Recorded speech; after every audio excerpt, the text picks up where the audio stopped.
Bab 11 9 Jarum untuk kebangkitan jiwa. Apa? Jin Fang Huatuo tidak menyembuhkan penyakit. Ekspresi Cao Xinghua tiba-tiba berubah.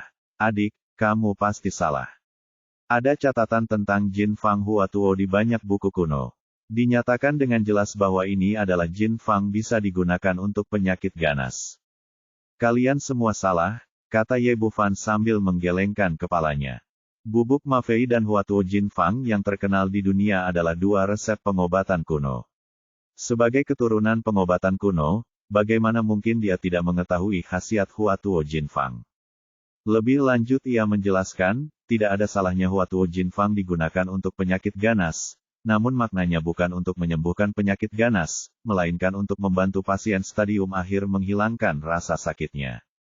Dari segi fungsinya mirip dengan Mafei bedaknya sama, hanya saja serbuk Mafei digunakan untuk operasi bedah, sedangkan bedaknya digunakan untuk menghilangkan nyeri stadium akhir pada pasien yang sakit parah berbagai penyakit, termasuk pasien kanker stadium akhir.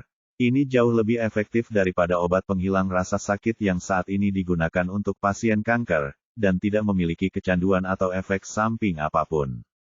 Bagaimana? Ini mungkin. Cao Xinghua tampak tidak percaya. Ini tidak mungkin. Jika penyakitnya tidak dapat disembuhkan, mengapa disebut Huatuo Jin Fang? Ye Bufan berkata, untuk beberapa pasien yang sakit parah, seperti kanker stadium akhir, seperti pankreatitis, rasa sakitnya benar-benar seumur hidup, mengancam. Dan resep ini dapat meredakannya secara efektif. Sakit. Hanya mereka yang telah mencoba rasa sakit seperti itu yang tahu betapa berharganya obat ini, jadi ini disebut resep emas. Petik 2. Ini, Cao Xinghua benar-benar tertipu. Resep sebelumnya tidak lengkap dan pada akhirnya dia tidak bisa menentukan khasiat dan khasiat obatnya. Seperti yang dikatakan Ye Bufan, khasiat obat ini sangatlah berharga. Namun dia menggantungkan semua harapannya untuk menyembuhkan teman lamanya pada resep emas Huatuo. Karena resep ini hanya dapat menghilangkan rasa sakit tetapi tidak dapat menyembuhkan penyakit secara mendasar, apalagi yang dapat dia gunakan untuk menyelamatkan orang. Melihat ekspresi kecewanya, Ye Bufan menghiburnya, Tuan Cao, Anda tidak perlu menganggapnya terlalu serius. Meskipun Huatuo Jin Fang tidak dapat menyembuhkan penyakitnya, ada cara lain untuk dipikirkan. Cara lain, tiba-tiba berkata ada sesuatu di dalam hatinya, adik, bisakah kamu menyembuhkan penyakit teman lamaku? Ye Bufan mampu memiliki resep emas Huatuo yang lengkap, yang menunjukkan bahwa gurunya luar biasa, dan secercah harapan muncul di dalam hatinya. Ye Bufan mengangguk dan berkata, iya. Cao Xinghua sangat gembira dan berkata dengan penuh semangat, saudaraku, apakah kamu yakin bisa disembuhkan? Seberapa yakin kamu? 80%. Pestanya hanya penyakit paru-paru, tidak ada apa-apanya dibandingkan dengan warisan pengobatan kuno. Tapi Cao Xinghua sangat bersemangat. Setelah mencoba begitu lama, dia tidak dapat menemukan obatnya sama sekali. Tidak terbayangkan baginya untuk yakin 80%. Bagus sekali, adik, ikutlah denganku untuk mendiagnosis seorang teman lama. Ye Bufan mengangguk. Orang tua ini sangat prihatin dengan penyakit temannya. Itu menunjukkan bahwa dia adalah orang yang baik hati. Segenggam terakhir bukanlah apa-apa. Cao Xinghua mengendarai Audi A6, dan keduanya meninggalkan Baikaotang dan bergegas ke komunitas indah Jiangnan paling terkenal di kota Jiangnan. Saat pertama kali bertemu Ye Bufan, dia tidak sepenuhnya mempercayainya. Alasan dia mengundang teman lamanya untuk mengobati penyakitnya adalah karena kebutuhan dan tidak ada pilihan lain yang lebih baik. Cao Xinghua bertanya sambil mengemudi, adik, bagaimana kamu akan memperlakukan teman lamaku? Kata-katanya bertanya dan agak seperti ujian sekolah, ingin melihat apakah Ye Bufan mengucapkan kata-kata kasar. Menurut apa yang baru saja dikatakan Tuan Cao, metode yang paling cocok untuk kondisi ini adalah 9 jarum yang membangkitkan jiwa. Apa yang kamu katakan? Setelah mendengar kata-kata, 9 jarum yang membangkitkan jiwa, Cao Xinghua gemetar tangannya kaget, dan kendaraannya menyimpang dari arah dan hampir bertabrakan dengan truk besar yang datang dari arah berlawanan. Untungnya, Ye Bufan bereaksi dengan cepat dan mengulurkan tangan untuk mendorong kemudi, sehingga menyelamatkan hari itu. Tuan Cao, perhatikan keselamatan. teriak Ye Bufan, tapi hatinya cukup terhibur. Cao Xinghua mengerem dan berhenti di pinggir jalan, lalu meraih tangan Ye Bufan dan berkata, "Adik, apa yang baru saja kamu katakan? Benarkah 9 jarum untuk kebangkitan jiwa?" Petik 2. Ya Tuhan, kamu benar-benar dapat menghidupkan kembali jiwa dengan 9 jarum. Apakah kamu berbohong kepada orang tua itu?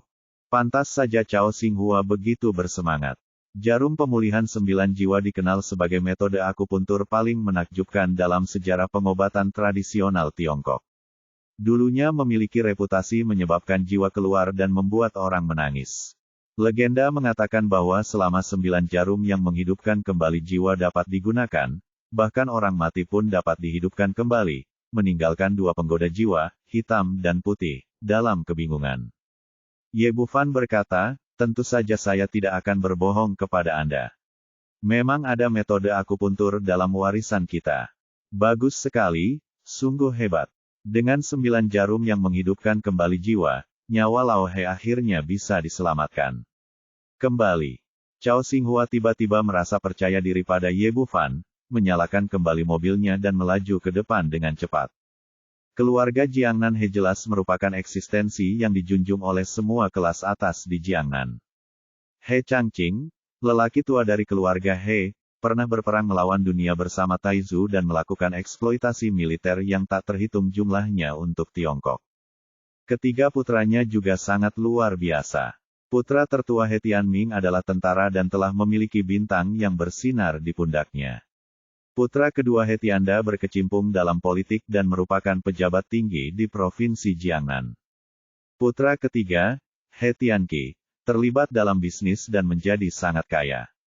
Karena itu, keluarga He memiliki suara yang kuat di seluruh kota Jiangnan. Villa keluarga He adalah bangunan terbaik di komunitas indah di Jiangnan. Ini adalah halaman terpisah dengan 3 bangunan kecil bergaya Eropa.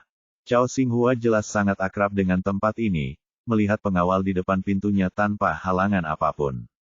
Setelah memasuki pintu, seorang pria parubaya berusia 40-an menyambutnya. Itu adalah putra ketiga He Changqing, He Tianqi. "Paman Cao, kamu di sini." He Tianqi berkata dengan wajah sedih, "Aku baru saja akan menelepon orang tuamu. Kondisi ayahku semakin buruk akhir-akhir ini. Tolong segera periksa dia. Jangan khawatir, saya membawa Xiao Ye menemui Lao He hari ini." Cao Xinghua memperkenalkan Ye Bufan kepada He Tianqi dan berkata, "Ini Dokter Ye Bufan." Hah, He Tianqi tampak bingung. Cao Xinghua sering membawa beberapa dokter bersamanya di masa lalu. Dokter pengobatan Tiongkok terkenal datang untuk mendiagnosis ayahnya, tetapi mereka semua adalah pria tua berusia 60-an. Kapan ada dokter pengobatan Tiongkok yang begitu muda? Cao Xinghua melihat pikirannya dan berkata, "Meskipun Xiao Ye masih muda, keterampilan medisnya jauh lebih unggul daripada orang tua itu dan aku. Ayo pergi dan temui Lao He." Meskipun He Tianqi tidak selalu mempercayai Ye Bufan, Tuan Cao Yu harus menghadap saya, jadi saya membawa 2 orang ke gedung 3 lantai. Cao Xinghua mengetahui tempat itu dan segera membawa Ye Bufan ke gedung terpisah berlantai 3, yang merupakan rumah sakit swasta keluarga Ye. Meski ini rumah sakit swasta, namun kondisi medisnya tidak lebih buruk dari rumah sakit besar. Memasuki bangsal, Ye Bufan melihat seorang lelaki tua dengan janggut putih dan rambut terbaring di ranjang rumah sakit. He Tianqi berkata dengan cemas, "Paman Cao, bantu ayahku menemukan solusinya." Cao Xinghua memandang Ye Bufan, "Xiao Ye, bantu Lao He melihatnya." Ye Bufan mengangguk dan berjalan menuju tempat tidur He Changqing. Saat dia hendak mengulurkan tangan dan merasakan denyut nadinya, dia mendengar seseorang berteriak dari belakang, "Berhenti, jangan sentuh kakekku." Bab 12, Mempersiapkan Pemakaman. Ye Bufan menoleh ke belakang dan melihat seorang gadis berusia 20-an berdiri di depan pintu. Dia memiliki wajah yang lembut, sosok yang tinggi, dan kuncir kuda di kepalanya. "Apa yang kamu lakukan? Tahukah kamu bahwa kakekku adalah pasien yang sakit parah dan tidak bisa disentuh begitu saja?" Gadis itu masuk dengan wajah marah. Dia adalah putri He Tianqi dan cucu perempuan He Changqing, He Suang-suang. He Suang-suang memiliki temperamen yang sangat keras kepala. Dia awalnya belajar di negara M selama 3 tahun, tetapi setelah kembali, dia tidak bergabung dengan perusahaan sesuai pengaturan keluarga sekarang menjadi wakil kapten tim polisi kriminal. Suang-Suang, mengapa kamu kembali? He Tianqi melangkah maju dan berkata, ini Dr. Ye Bufan, di sini untuk merawat kakekmu. Petik 2. Berapa umurnya untuk merawat kakek saya? Apakah dia lulus dari Universitas Kedokteran? Ye Bufan lebih muda dari dirinya, ekspresi jijik melintas di wajah He Suang-Suang, jelas tidak menganggapnya serius. He Tianqi berkata dengan sedikit malu, Suang-Suang, bersikaplah sopan, Dr. Ye adalah seorang dokter pengobatan Tiongkok. Petik 2. He Suang-Suang telah dilatih sejak kecil, mereka semua mengenyam pendidikan barat, dan mereka kembali dari belajar di negara M, jadi mereka tidak menghargai pengobatan tradisional Tiongkok. Dia menambahkan, ayah, izinkan saya memperkenalkan kepada Anda. Ini adalah Dr. Gao Haiseng, seorang ahli kardiopulmoner yang diundang oleh teman saya dari ibu kota kekaisaran. Baru kemudian He Tianqi melihat seorang dokter parubaya berusia 40-an berdiri di depan pintu, diikuti oleh 4 atau 5 asisten berjas putih sambil membawa berbagai peralatan medis di tangan mereka. He Suang-Suang melanjutkan, Dr. Gao adalah seorang dokter yang belajar di luar negeri di negara M. Dia adalah ahli penyakit dalam terkemuka di ibu kota kekaisaran. Dia memiliki penelitian unik dalam pengobatan kardiopulmoner dan telah menerbitkan 20 atau 30 makalah di majalah yang disponsori oleh Dunia Asosiasi Medis. Baru beberapa hari yang lalu, ya Tuhan, Dr. Gao telah menerima undangan dari Asosiasi Medis Dunia dan akan segera menjadi anggota di sana. Kali ini Dr. Gao telah melepaskan banyak pekerjaannya dan datang menemui kakek selama jadwalnya yang sibuk. Dia mendengar serangkaian kata dari pihak lain. Setelah menerima gelar tersebut, He Tianqi buru-buru melangkah maju dan berkata, Dr. Gao, terima kasih atas kerja keras Anda. Gao Haiseng mengangguk dengan bangga, lalu berkata, orang tua itu tidak perlu mencari dokter lain untuk penyakitnya, apalagi jika dia memiliki saya di sini. Bisakah pengobatan tradisional Tiongkok menyembuhkan penyakit dengan hal-hal seperti akar rumput dan kulit kayu busuk? Wajah Ye Bufan segera menjadi gelap ketika dia mendengar ini. Tidak apa-apa jika Anda suka pamer, saya tidak akan mengatakan apa-apa, tetapi Anda tidak perlu memfitnah pengobatan Tiongkok. Wajah Cao Xinghua juga menjadi sangat jelek. Orang-orang seperti dia yang telah mengabdikan hidupnya untuk pengobatan Tiongkok secara alami tidak dapat menerima bahwa orang lain meremehkan pengobatan Tiongkok. He Suang-Suang sama sekali tidak peduli dengan ekspresi mereka berdua. Dia menoleh ke Gao Haiseng dan berkata, Dr. Gao, saya serahkan penyakit kakek saya kepada Anda. Jangan khawatir, saya pasti akan menyediakan yang lama pria dengan pengobatan tercanggih di dunia. Gao Haiseng selesai berbicara. Dia meminta asistennya mengeluarkan berbagai peralatan medis dan mulai melakukan berbagai pemeriksaan pada He Changqing.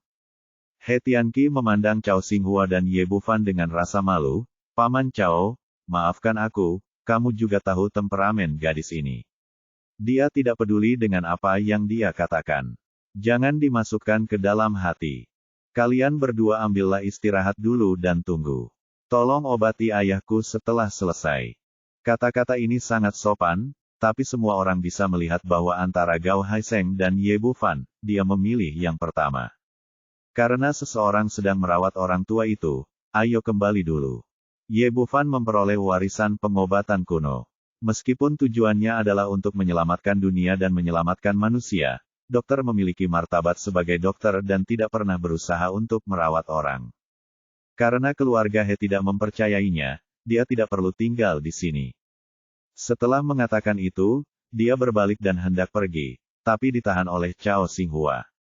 Xiao Ye, jangan terburu-buru pergi. Menurut orang tua itu, orang-orang ini pasti tidak bisa menyembuhkan Lao He.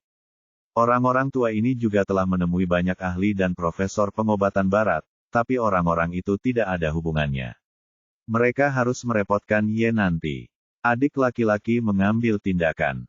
Dia juga sangat tidak puas dengan kinerja keluarga He, tapi dia tidak peduli dengan kehidupan dan kematian teman-teman lamanya. Ye Bufan berkata, Tuan Cao, bukannya saya tidak memberikan wajah Anda. Saya selalu mengandalkan takdir saat menemui dokter. Saya tidak pernah memiliki kebiasaan meminta perawatan medis. Kalau kita keluar berarti kita setuju. Pengobatan Tiongkok tidak sebaik pengobatan Barat, yang akan membuat orang-orang itu semakin bangga. Yang paling harus kita lakukan sekarang adalah menyembuhkan Lao He dan menamparkan wajah mereka dengan keterampilan medis kita, agar pengobatan Tiongkok bisa merasa bangga. Kata-katanya menyentuh hati Ye Bufan, yang sekarang adalah seorang praktisi pengobatan Tiongkok. Situasinya semakin buruk. Sebagai pewaris pengobatan kuno, kita harus benar-benar melakukan sesuatu untuk pengobatan tradisional Tiongkok. Bukankah kamu, Gao Haiseng, hebat? Bukan ahli pengobatan Barat. Bukankah ini terkenal di seluruh Tiongkok? Maka saya akan menamparkan wajah Anda hari ini dan membiarkan Anda melihat apa sebenarnya pengobatan Tiongkok kuno. Memikirkan hal ini, dia berhenti pergi dan tinggal bersama Cao Xinghua. He Tianqi sangat terkejut dengan sikap Cao Xinghua terhadap Ye Bufan. Dia tidak tahu kebajikan dan kemampuan apa yang dimiliki pemuda ini yang membuat Tuan Cao sangat menghargainya. Gao Haiseng, bersama asistennya, menyelesaikan pemeriksaan satu demi satu untuk He Changqing, dan akhirnya lembar laporan dikumpulkan ke tangannya. Melihat hasil tes di tangannya, kerutan di dahinya semakin dalam. He Suang-Suang berkata dengan gugup, "Dokter Gao, bagaimana kondisi kakek saya?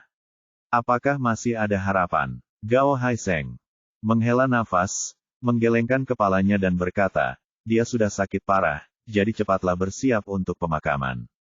Berkata dengan raut wajahnya, dia bertanya dengan penuh semangat, "Apa? Dokter Gao, tidak bisakah Anda memikirkan cara lain? Dia memiliki hubungan terbaik dengan kakeknya, dan tentu saja dia tidak ingin melihat Tuan He pergi baru saja." He Tianqi juga berkata dengan gugup, "Ya, Dokter Gao, Anda ahli penyakit jantung paru. Anda harus menemukan jalannya. Selama ayah saya bisa disembuhkan, keluarga He kami akan bersedia menanggungnya berapapun harganya." Gao Haiseng menggelengkan kepalanya. Dia menggelengkan kepalanya dan berkata, "Saya benar-benar minta maaf. Saya seorang ahli, tetapi tidak semua penyakit bisa disembuhkan. Penyakit orang tua itu sudah terlalu lama tertunda, dan ditambah dengan penyakit lamanya usia, fungsi tubuhnya telah menurun. Bahkan jika para dewa datang, tidak ada yang bisa dia lakukan. Mari kita bersiap untuk pemakamannya." He Tianqi dan He Suang-Suang sama-sama tampak kecewa. Dari lubuk hati mereka yang paling dalam, tak satu pun dari mereka ingin melihat hasil ini. Saat ini, saya mendengar seseorang di sebelah saya berkata, "Apakah ini ahli pengobatan Barat Anda? Setelah belajar di Tiongkok selama bertahun-tahun, yang Anda pelajari hanyalah memberitahu keluarga pasien bagaimana mempersiapkan pemakaman." Tentu saja adalah Ye Bufan, yang memang tidak puas dengan Gao Haiseng. "Saya hanya berbicara banyak tentang latihan saya sehingga tidak ada yang meremehkan saya, dan saya bertindak seolah-olah saya adalah seorang dokter ajaib. Pada akhirnya, tidak ada yang bisa Anda lakukan untuk berbalik dan memberitahu orang-orang bahwa mereka hanya bisa mempersiapkan pengaturan pemakaman. Dokter macam apa ini? Nak, apa yang kamu bicarakan?" Gao Haiseng, sebagai ahli penyakit dalam di ibu kota kekaisaran, menyanjung semua orang kemanapun dia pergi. Dia berkata dengan marah, "Dokter bukanlah Tuhan. Tidak semua penyakit bisa disembuhkan. Kondisi pasiennya serius. Bukannya saya tidak kompeten. Tidak ada yang bisa menyembuhkannya." Ye Bufan mencibir, "Tidak ada yang bisa menyembuhkannya. Siapa yang memberi? Apakah Anda berani mengatakan ini atas nama semua dokter di dunia?" Bab 13, Melihat sekilas. Gao Haiseng berteriak, "Saya adalah ahli dalam pengobatan kardiopulmoner. Saya ahlinya. Saya dapat memberitahu Anda dengan pasti bahwa tidak ada yang bisa menyembuhkan penyakit Tuan He. Gelar ahli Anda tidak berarti apa-apa di mata saya." Ye Bufan berkata, "Saya juga dapat memberitahu Anda dengan pasti bahwa pengobatan Tiongkok dapat menyembuhkan penyakit yang tidak dapat Anda sembuhkan dengan pengobatan Barat, dan saya dapat menyembuhkan penyakit yang tidak dapat Anda sembuhkan." Gao Haiseng tertawa terbahak-bahak setelahnya. Mendengar ini, dengan ekspresi jijik di wajahnya, berkata, "Lelucon, sungguh sebuah lelucon, ini adalah lelucon paling lucu yang pernah saya dengar dalam hidup saya." Jika pengobatan Tiongkok dapat menyembuhkan penyakit, maka babi tua dapat memanjat pohon. Bu Fan mengerutkan kening ketika dia mendengar orang ini memfitnah pengobatan Tiongkok lagi. Dia mengerutkan kening, apakah Anda berani bertaruh dengan saya? Jika saya dapat menyembuhkan penyakit Tuan He, Anda akan secara terbuka meminta maaf kepada praktisi pengobatan Tiongkok di seluruh Tiongkok. Jika saya kalah, cek ini akan menjadi milikmu. Dia berkata, aku mengambil cek jutaan dolar yang kudapat dari Bai Kaotang. Gao Haiseng menggelengkan kepalanya dan berkata, Tuan He sudah sakit parah. Taruhan semacam ini tidak masuk akal. Ye Bu Fan berkata, apakah kamu tidak berani? 20-an tentang keterampilan medisnya satu demi satu. Haiseng juga sedikit marah, karena kamu tidak tahu ketinggian langit dan bumi, aku akan memberimu beberapa pelajaran. Bukankah ini hanya taruhan? Jika aku kalah, saya tidak hanya akan meminta maaf secara terbuka kepada praktisi pengobatan Tiongkok dalam publikasi resmi di Tiongkok, tetapi juga memberi Anda 1 juta. Itu kesepakatan, kata Ye Bu Fan, berbalik dan menyerahkan cek ke tangan He Tianqi, tolong tanyakan Tuan He untuk mengesahkannya untuk kami. Setelah itu, dia pergi ke tempat tidur He Changqing. Dia menoleh dan berjalan pergi, tetapi He Suang-Suang mengelak dan menghalangi jalan. Berhenti, kamu tidak diperbolehkan menyentuh kakekku. He bukan alat taruhanmu. Ye Bu Fan mengerutkan kening dan berkata, saya di sini untuk merawat kakekmu. He Suang-Suang berkata dengan keras kepala, tidak perlu, saya tidak percaya Anda. Saya akan menghubungi para ahli dari Asosiasi Medis Dunia lagi penyakit kakek. Cao Xinghua melangkah maju dan berkata, Suang-Suang, Xiao Ye memang seorang dokter Tiongkok yang sangat baik, tolong percaya padanya. Hei, Suang-Suang berkata, kakek Cao, saya hanya percaya pada Anda sebagai seorang praktisi pengobatan Tiongkok. Saya tidak percaya bahwa dia bisa menyembuhkan penyakit yang tidak bisa kamu sembuhkan. Karena dia telah bertaruh, Ye Bu Fan tentu saja tidak bisa menyerah di tengah jalan, untuk membiarkan gadis kecil yang keras kepala ini. Percayalah, dia berkata, apakah menurutmu ini bagus? Saya akan membuat diagnosis untuk Tuan He terlebih dahulu. Jika diagnosisnya benar, Anda menyingkir. Jika tidak benar, saya akan berbalik dan pergi. Petik 2. He Suang-Suang berkata, kakek saya sakit parah sekarang, kamu tidak bisa menyentuhnya. Tidak masalah, pengobatan Tiongkok kami adalah tentang melihat, mencium, bertanya dan merasakan. Saya juga dapat menentukan kondisinya melalui pemeriksaan. Ye Bu Fan sudah mengetahui kondisi He Changqing dengan baik.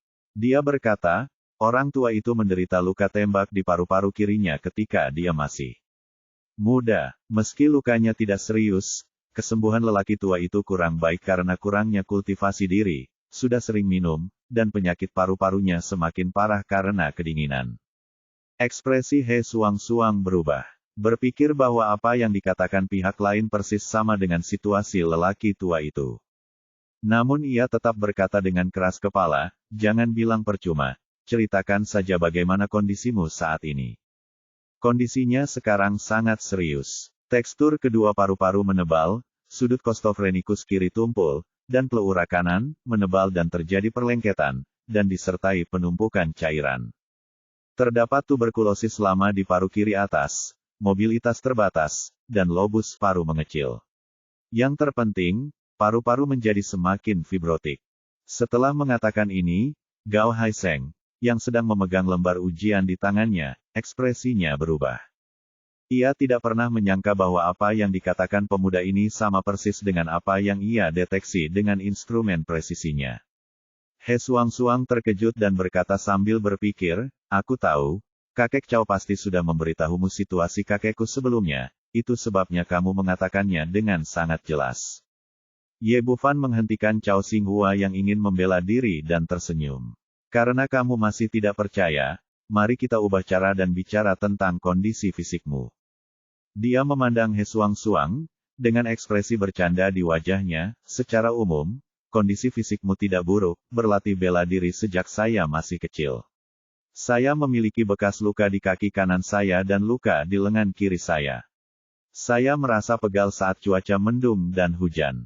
Akhir-akhir ini saya merasakan rasa tidak nyaman di dada kiri saya, yang merupakan gejala dari hiperplasia.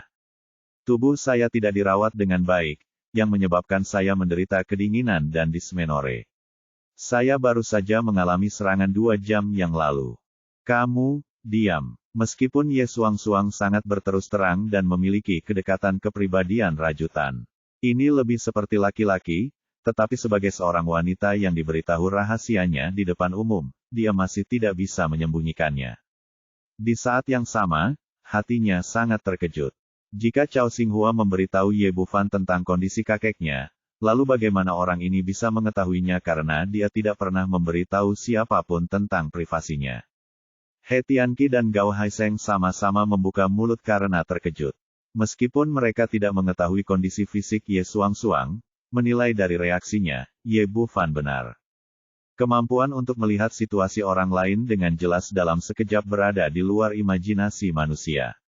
Mungkinkah dia memiliki mesin sinar X di matanya? Satu-satunya yang relatif tenang adalah Cao Xinghua. Dia tidak memiliki terlalu banyak kejutan.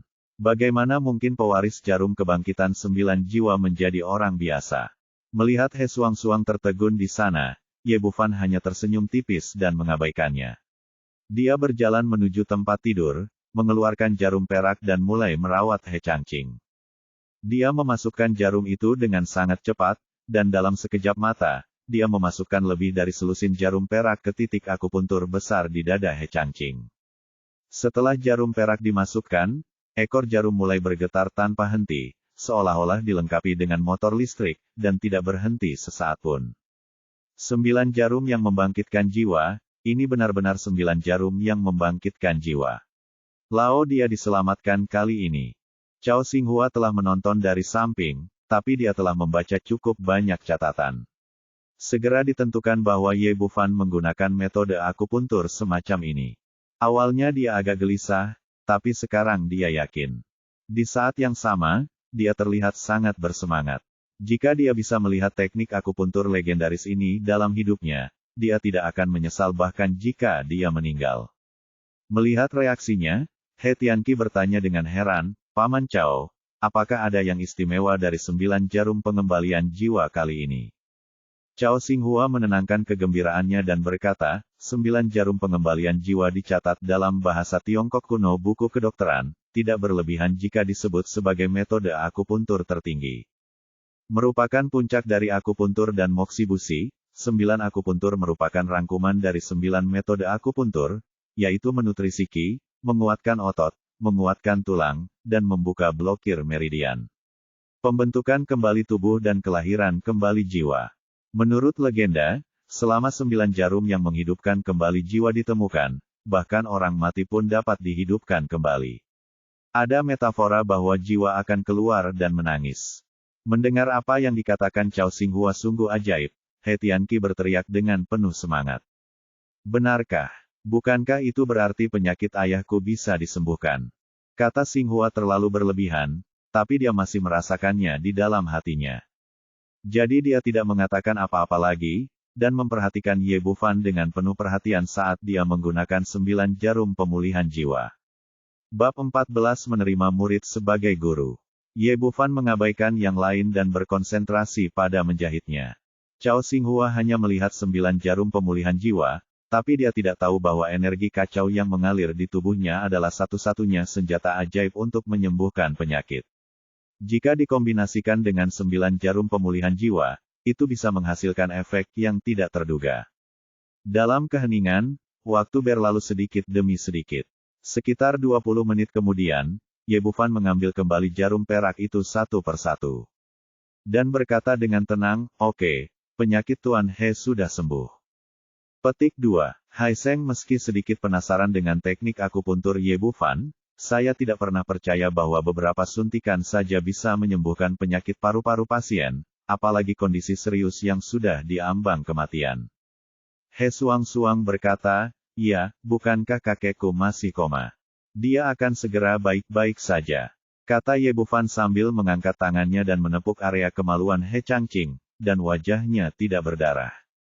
Rona merah di wajahnya segera kembali, dia membuka matanya, dan tiba-tiba duduk dari tempat tidur. Gao Haiseng terkejut dan mundur beberapa langkah. Jika bukan pada siang hari, dia akan mengira pihak lain adalah mayat palsu. Dia paling mengetahui situasi He Changqing. Semua data pengujian barusan sangat serius. Persis seperti ini, seseorang duduk dari tempat tidur, dan dia tidak percaya dengan apa yang dilihatnya. He Tianqi dan He Suang-Suang tampak terkejut. Ayah, apakah kamu sudah bangun? Petik 2. Kakek, kamu akhirnya bangun. Itu membuatku takut setengah mati. Oke, kalian berdua, jangan terlalu banyak menangis. Biarkan orang tua itu jatuh ke tanah dan bergerak. Tulangku berkarat setelah berbaring di sana begitu lama. Setelah He Changqing mengatakan ini, dia melepaskan kedua orang itu, bangkit dari tempat tidur, dan mulai berjalan perlahan di tanah. Awalnya langkahnya sangat lambat. Setelah mengambil beberapa langkah, langkahnya menjadi lebih lancar dan segera kembali normal. Orang-orang yang menonton semuanya tercengang. Baru saja mereka bersiap untuk pemakaman, tapi sekarang mereka penuh dengan kehidupan. Gao Haiseng tertegun karena terkejut.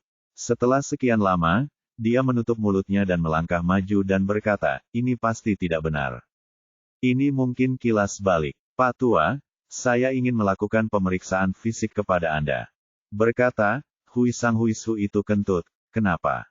Apa yang kamu bicarakan? Saya tahu bahwa kesehatan saya sangat baik sekarang, dan Raja Neraka tidak akan datang menemui saya lagi setidaknya dalam 10 tahun.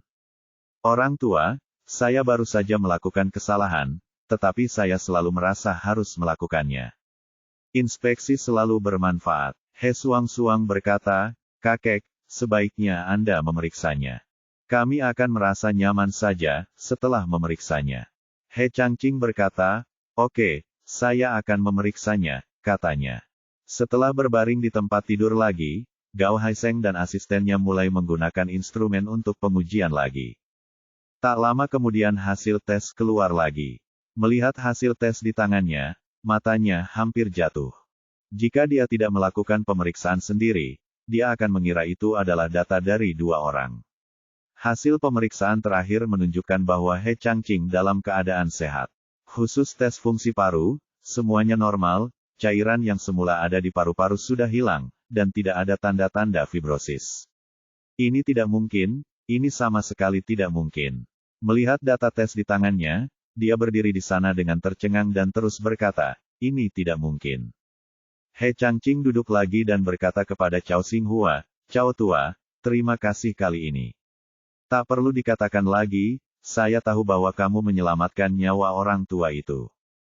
Cao Xinghua melangkah maju dan berkata, saudaraku, kali ini kamu tapi aku tebakanku salah.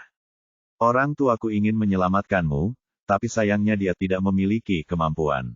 Adik laki-laki ini, Dr. Ye Bufan, adalah orang yang merebutmu kembali dari penguasa neraka.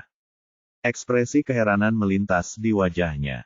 Wajah He Changqing, saudara Ye, Anda benar-benar muda dan menjanjikan. Saya tidak menyangka memiliki keterampilan medis yang luar biasa di usia yang begitu muda. Terima kasih, Pak Tua. Anda memberi saya kehidupan ini. Mulai sekarang, Anda akan menjadi penyelamat keluarga He kami. Itu urusan Anda. Itu urusan keluarga He kami.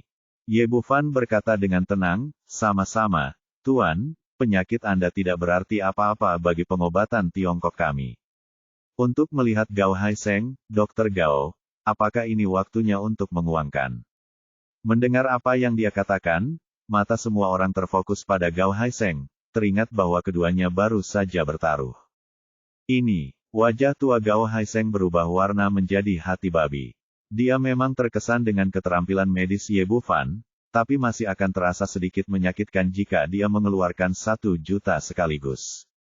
Wajah He Tianqi menjadi gelap, Dr. Gao, saya seorang notaris. Apakah Anda berencana untuk gagal membayar hutang Anda? Dia sekarang sangat tidak puas dengan Gao Haiseng. Orang ini baru saja memintanya untuk mempersiapkan pemakaman ayahnya, dan kemudian dia mengatakan bahwa dia akan dapat kembali ke kehidupan lamanya. Sekarang, jika Anda kalah taruhan dan ingin gagal bayar, apa pendapat Anda tentang keluarga He? Hati Gao Haiseng bergetar, dia tahu betul kekuatan keluarga He, yang memiliki status sangat tinggi di Provinsi Jiangnan dan bahkan di seluruh Tiongkok. Jika keluarga He tidak puas hari ini, dia tidak akan bisa meninggalkan kota Jiangnan, atau karirnya sebagai dokter akan hancur di masa depan. Dia tidak punya pilihan selain mengambil buku cek dari asistennya, menulis cek senilai 1 juta yuan dan memberikannya kepada Ye Bufan. Ye Bufan mengambil cek itu, melihatnya dan berkata, "Saya menerima uangnya, tapi jangan lupa janji Anda. Jangan khawatir, saya akan meminta maaf kepada praktisi pengobatan Tiongkok di media besar terkenal di Tiongkok besok." Gao Haiseng berkata dengan ekspresi pucat. Dia segera meninggalkan keluarga He. Begitu dia pergi, Cao Xinghua datang dan berkata kepada Ye Bufan, "Orang tua, aku ingin menjadi gurumu. Bagaimana menurutmu?" Kata-katanya bukanlah lelucon, dia sudah mengagumi pemuda ini, mengatakan bahwa dia akan berlutut dan melakukan upacara pemagangan. Ye Bufan terkejut dan segera mendukungnya. "Orang tua, ini tidak mungkin. Saya tidak berani menerima Anda sebagai murid saya." Dia masih sangat mengagumi karakter Tuan Cao. Cao Xinghua berkata dengan ekspresi tidak senang, "Xiao Ye, apakah kamu tidak menyukai orang tua itu? Aku benar-benar ingin belajar pengobatan Tiongkok darimu." Ye Bufan buru-buru berkata, "Ini benar, kamu sangat dihormati, bagaimana kamu bisa menerimaku sebagai gurumu?" Petik 2. Apakah menurutmu ini bagus? Tidak peduli apa yang kamu pelajari di masa depan, aku berjanji kamu tidak akan pernah menyembunyikannya. Itu tidak akan berhasil. Pengobatan Tiongkok kita diwarisi dari sekolah dosen. Itu tidak adil dan tidak adil. Saya harus memuja Anda sebagai guru saya, di bidang pengobatan tradisional Tiongkok, kami menghargai ahli sebagai guru. Jangan mempertimbangkan usia. Melihat tekad lelaki tua itu untuk tidak menyerah hingga mencapai tujuannya, Ye Bufan hanya bisa tersenyum pahit dan berkata, "Apapun yang terjadi, saya tidak berani menerima Anda sebagai murid. Apakah saya boleh menerima Anda sebagai murid? Atau jika saya menerima Anda sebagai murid, Anda akan menjadi murid guru saya." Bab 15 Paman. Cao Xinghua fokus mempelajari keterampilan medis dan tidak mempedulikan hal lain. Dia mengangguk dan berkata, "Tidak apa-apa, kamu akan menjadi kakak laki-lakiku mulai sekarang. Kakak senior, terimalah rasa hormatku." Sebagai dokter pengobatan Tiongkok, Cao Xinghua sangat prihatin dengan peraturan yang diturunkan oleh nenek moyang Tiongkok. "Saya masih sangat menghormatinya, dan saya dengan tulus memberikan penghormatan." Melihat lelaki tua dengan alis dan janggut besar membungkuk padanya dan memanggilnya sebagai kakak laki-laki, Ye Bufan masih merasa sedikit aneh, tapi ini adalah hasil terbaik. Setelah masalah disepakati, He Tianqi memerintahkan orang-orang untuk menyiapkan meja dupa dan meletakkan tablet peringatan Ye Xiaoyao. Kemudian Cao Xinghua bersujud dan menjadi murid Ye Bufan menggantikan Ye Xiaoyao dan menerima Cao Xinghua ke dalam sekte pengobatan kuno dan menjadi murid periferal. Setelah semua etiket selesai, He Changqing berkata, "Saudara Cao, Saudara Ye adalah kakak laki-lakimu sekarang. Kita bertiga akan berteman mulai sekarang." Setelah dia mengatakan ini, He Tianqi dan He Suang-Suang tercengang. Bukankah ini benar? Dikatakan bahwa mereka telah menjadi junior. Terutama He Suang-Suang, yang baru saja memelototi Ye Bufan, tapi sekarang dia telah menjadi cucunya. He Changqing sama sekali tidak mempedulikan hal ini. Dia mengangkat tangannya dan memanggil He Tianqi dan berkata, "Kakak ketiga, kenapa kamu tidak datang dan menemui Paman Ye?" He Tianqi melihat malu. Lagi pula, dia juga seorang pria besar yang terkenal di Jiangnan. "Sobat, agak tidak masuk akal memintanya memanggil seorang pemuda sebagai paman karena hitam dan putih." Ye Bufan berkata, "Lupakan saja, mari kita panggil satu sama lain, dan kita akan berbicara tentang persahabatan mulai sekarang." He Tianqi menarik napas dalam-dalam, menepuk dadanya dan berkata, "Saudara Ye, jika terjadi sesuatu di Jiangnan mulai sekarang aktif, katakan saja. Aku pasti akan menyelesaikannya untukmu." Dia melewati level ini, tetapi He Changqing tidak berniat melepaskan He Suang-Suang. Dia melambai dan berkata, "Suang-Suang, kemarilah dan segera temui Paman Yemu." Petik 2. Ye Suang-Suang sangat marah. Menghentakkan kakinya, dia berteriak, "Kakek, Aku tidak akan berteriak, dia tidak setua aku. He Changqing berkata dengan wajah tegas, kita berdua, kita harus memiliki aturan dan etiket. Keluarga besar seperti mereka masih sangat memperhatikan tata krama tradisional. Perhatian. Tapi kali ini Ye Bufan tidak berbicara, dia hanya menatap He Xuangxuang sambil tersenyum. Gadis ini baru saja menyebabkan banyak masalah untuk dirinya sendiri. He Xuangxuang melirik ke arah He Changqing dan tahu bahwa dia tidak akan bisa lulus ujian hari ini. Akhirnya, dia tidak punya pilihan selain mengatakan, halo, Paman. Ye Bufan mencabut telinganya dan berkata, telingaku tidak berfungsi dengan baik saat kita bertambah tua. Aku tidak mendengar apa yang kamu katakan dengan jelas. Melihat dia berpura-pura menjadi senior di depannya, Ye Xuangxuang mengertakkan gigi dengan kebencian, tetapi karena wajah He Changqing, dia hanya bisa berkata dengan keras lagi, halo, Paman, apakah kamu mendengarku kali ini? Ya, aku mendengarmu. Ye Bufan berkata, sejak aku memanggilmu Paman, tentu saja aku mendengarnya, untuk menunjukkan sesuatu. Kamu dapat meminum ini dan meminum obat sesuai resep, dan kesehatanmu akan segera baik-baik saja. Setelah mengatakan itu, dia mengambil pena dan kertas, menulis resep dan mengirimkannya ke He Xuangxuang. Setelah melihat keterampilan medis Ye Bufan, He Changqing secara alami tahu bahwa setiap resep yang dia resepkan bernilai puluhan ribu emas, dan dia dengan cepat berkata, nak, mengapa kamu tidak segera berterima kasih kepada pamanmu? Petik 2 tanda seru petik 2. He Xuangxuang berkata seperti ini. Saat dia mengatakan ini, dia membenci Ye Bufan di dalam hatinya. Dia mengertakkan gigi dan diam-diam bersumpah bahwa suatu hari dia akan jatuh ke tangannya dan dia akan memberi orang ini pelajaran. Saat ini, ponsel Ye Bufan berdering, dan itu adalah panggilan Qin Cucu. Xiao Fan, kamu di mana? Setelah 2 insiden, Qin Cucu menjadi lebih dekat dengannya, dan gelar mereka sangat ramah. Aku di luar, ada apa? Kami sepakat untuk makan malam bersama. Ada restoran Zui Jiangnan baru di kota Jiangnan. Makanan di sana enak. Saya sudah memesan kamar pribadi No. 1. Sampai jumpa di sana pada jam 6 malam. Qin Cucu menutup telepon setelah mengatakan itu. Ye Bufan hampir menyelesaikan masalah di sini dan tidak ingin tinggal lebih lama lagi. Dia berkata kepada He Changqing dan Cao Xinghua, saya masih memiliki beberapa hal yang harus dilakukan, jadi saya akan pergi dulu. Akan minum lain kali ketika kita punya waktu. He Changqing berkata kepada He Xuangxuang, nak, bawa pamanmu kembali.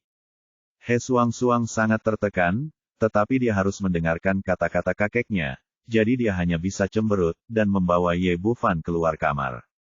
Setelah keluar, ia segera mengeluarkan resep di sakunya, merobek-robeknya, dan membuangnya ke tempat sampah di sebelahnya, seolah-olah ini bisa melampiaskan sebagian amarahnya. Ye Bufan hanya tersenyum tipis. Benjolan di dada gadis ini tidak optimis. Sekarang dia telah membuang resepnya, cepat atau lambat dia akan menjadi lebih baik. Sesampainya di halaman, He Xuangxuang hendak berjalan menuju mobil sport Lamborghini miliknya ketika tiba-tiba dia melihat sebuah Jetta diparkir di dekatnya. Ini adalah mobil yang digunakan keluarga He untuk membeli bahan makanan untuk pengasuhnya. Biasanya ditinggalkan di sana dan tidak pernah dikunci. Jika kamu berani memanfaatkanku, aku tidak akan memberimu mobil sport. Senang rasanya membiarkanmu naik Jetta.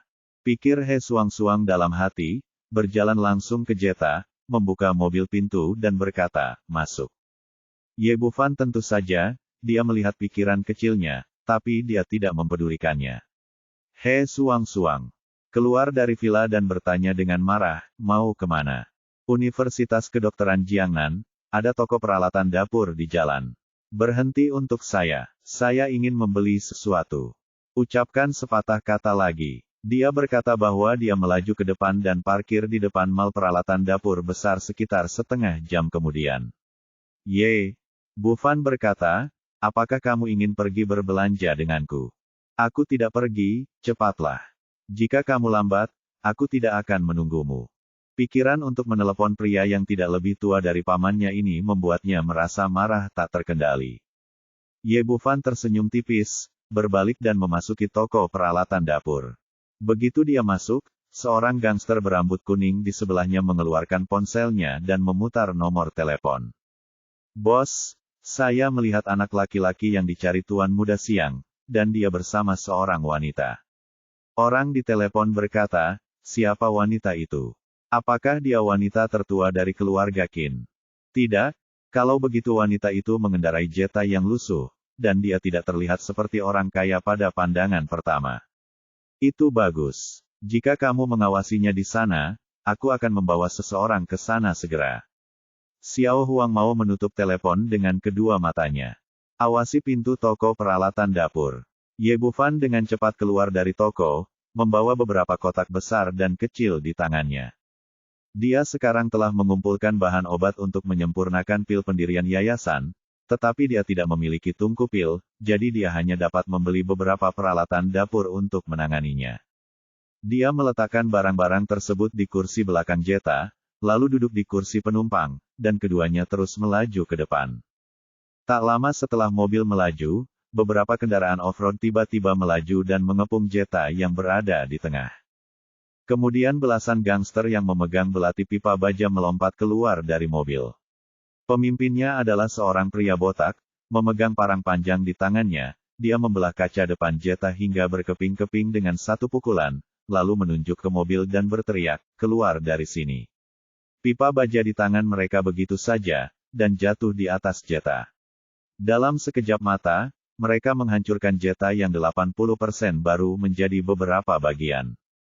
Bab 16 Kung Fu Kepala Besi. He Suang-Suang sedikit bingung dengan apa yang dilihatnya. Dia juga seorang wakil kapten tim polisi kriminal yang bermartabat, tetapi seseorang berani menghancurkan mobilnya. Dia sudah sangat marah pada Ye Bufan, dan sekarang dia semakin marah. Dia menendang pintu mobil hingga terbuka, melompat keluar dari mobil, menunjuk ke kepala botak dan berteriak, apa yang akan kamu lakukan?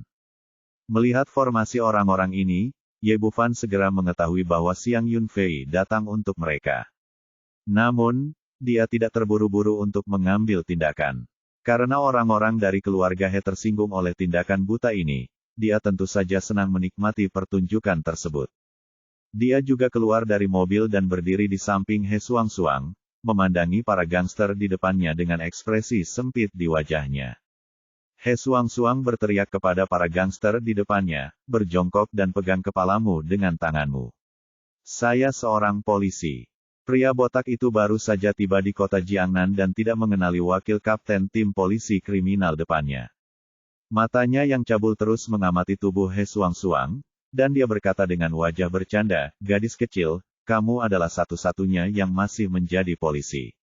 Mengapa kamu tidak mengatakan saja bahwa kamu adalah kapten tim polisi kriminal? Kamu masih seorang polisi. Kamu benar, aku wakil kapten tim polisi kriminal. Letakkan senjatamu dan letakkan kepalamu di tanganmu. Petik 2. Membosankan sekali. Kamu membual sangat sedikit dan kamu tidak punya keberanian sama sekali. Pria botak itu tertawa terbahak-bahak, lalu berkata, apakah menurutmu kami bersaudara mudah dibodohi? Jika kamu adalah wakil kapten tim, saya akan menjadi direkturnya. Pada saat ini, Xiao Huang mau datang dan berkata, saudara Titu, perempuan jalang kecil ini terlihat sangat baik. Sangat indah, mengapa kita tidak mengambilnya kembali dan bersenang-senang? Petik 2. Itu ide yang bagus, itu pria botak itu berkata, saudara-saudara, patahkan kedua kaki anak itu dan ambil kembali perempuan jalang kecil ini, dan semua orang akan melakukannya malam ini. Selamat bersenang-senang. Petik 2. Perintahnya, dia segera mengulurkan kuku babi besarnya dan meraih He Suang-Suang. Ye Bufan telah melihatnya selama diagnosis. Gadis ini telah berlatih seni bela diri sejak dia masih kecil.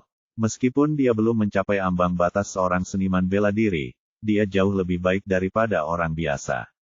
Benar saja, He Suang-Suang yang sudah terlanjur marah meraung, kamu sedang mencari kematian. Lalu dia mengangkat kakinya dan menendang keras perut Xiao Huang Mao dengan sepatu hak setinggi 10 cm. Sebelum semua orang bisa mengagumi kakinya yang panjang, ramping dan lurus, Xiao Huang Mao ditendang dan diterbangkan, jatuh di depan kepala botaknya dengan bunyi gedebuk. Ah! Huang Mao menjerit menyayat hati, dan dia merasa ususnya seperti ditendang keluar, dan dia menggeliat kesakitan di tanah. Nona muda, kamu masih seorang ahli latihan. Meskipun kepala botak itu sedikit terkejut, dia tidak menganggapnya terlalu serius. Dia mencibir dan berkata, ini menarik. Ikutlah denganku. Aku akan lihat berapa banyak dia bisa mengatasinya. Adapun Ye Bufan di sebelahnya, dia berkata sambil mencibir, dia mengabaikannya sepenuhnya. Dia bisa menamparkan pria cantik seperti ini sampai mati. Para gangster menerkam He Suang-Suang satu demi satu, awalnya dengan tangan kosong, dan kemudian bahkan menggunakan pisau pipa baja, tetapi mereka tetap bukan tandingannya. Beberapa menit kemudian, orang-orang ini dipukuli hingga jatuh ke tanah, dan terdengar suara tangisan ayah dan ibu mereka. 50 atau 60 meter dari mereka, ada sebuah SUV yang diparkir, dan Siang Yuntian sedang duduk di dalam mobil melihat segala sesuatu di depannya. Duduk di sebelahnya adalah seorang pria parubaya dengan kacamata hitam besar di wajahnya dan tato ular kobra yang tampak ganas di dadanya. Dia adalah pemimpin gangster terkenal di daerah ini, bos dari orang-orang botak. Karena perilakunya yang kejam, semua orang memanggilnya kobra. Melihat orang-orang yang dia cari semuanya dijatuhkan oleh He Suang-Suang, Siang Yuntian berkata dengan sedikit cemas, saudara ular, kalian tidak baik, kenapa kamu bahkan tidak bisa mengalahkan seorang wanita?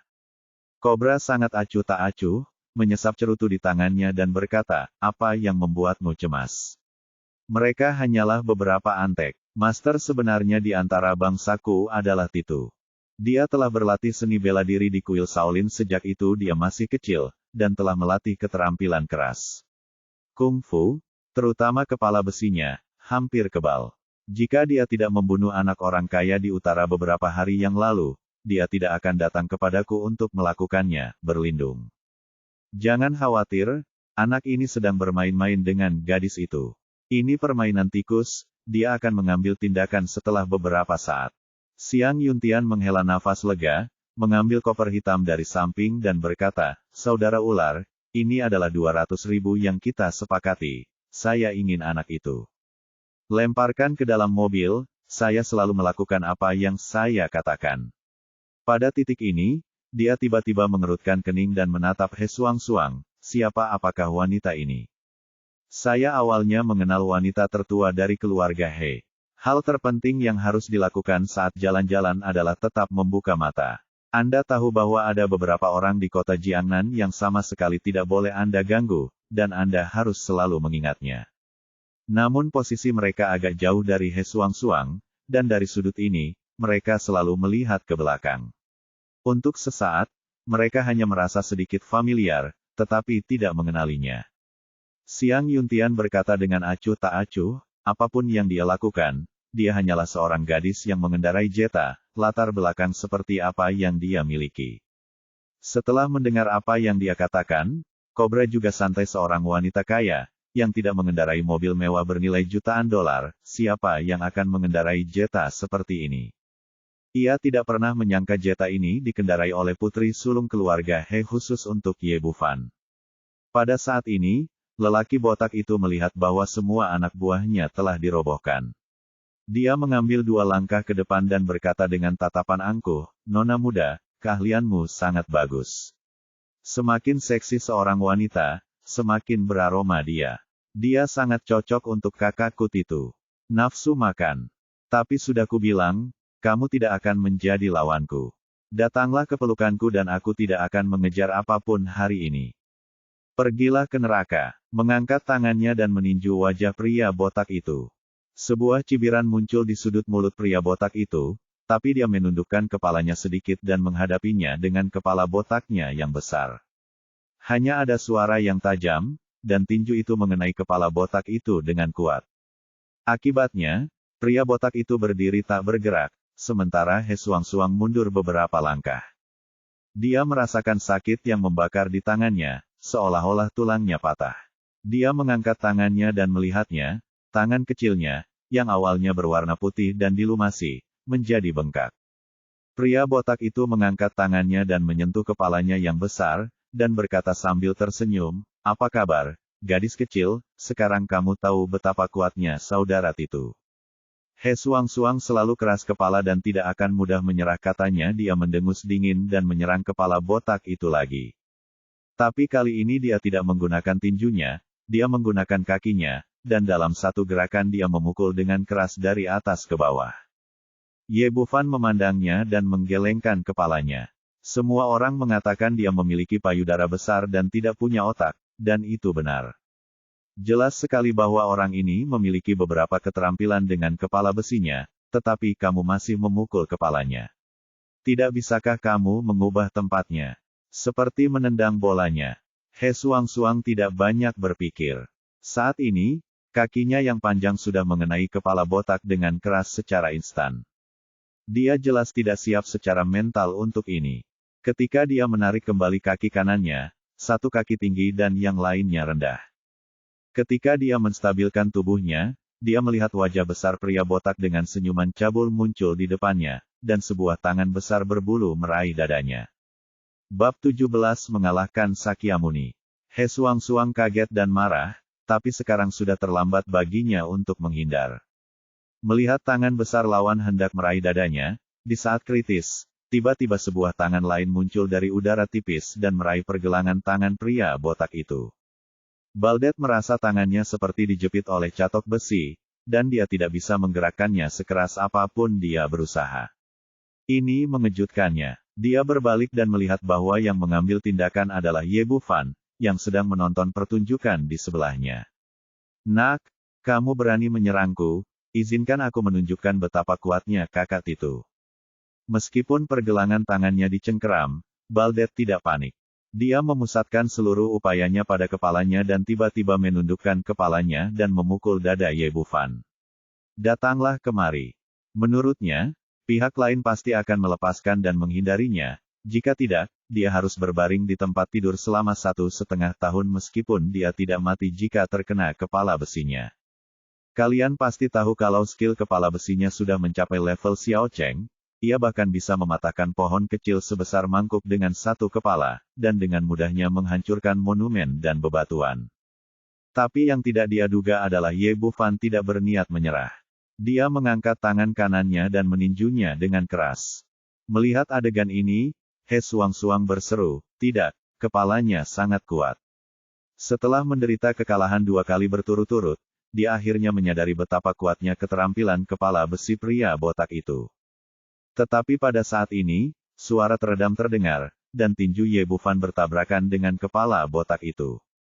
Namun, tidak seperti He Suang-Suang barusan, kali ini Ye Bufan tidak bergerak sama sekali, melainkan kepala botak itu terbang 6 atau 7 meter jauhnya dan jatuh ke tanah dengan bunyi celepuk. Saat itu, dia merasa kepalanya seperti ditabrak kereta api, dan dia merasa hampir meledak. Dia mengangkat tangannya dan menyentuhnya. Ada benjolan sebesar telur yang menonjol di kepala besi yang bisa memecahkan batu itu. Bagaimana ini mungkin? Pria botak itu terkejut. Sekalipun kepalanya dipukul dengan batu bata atau batu, ini tidak akan terjadi.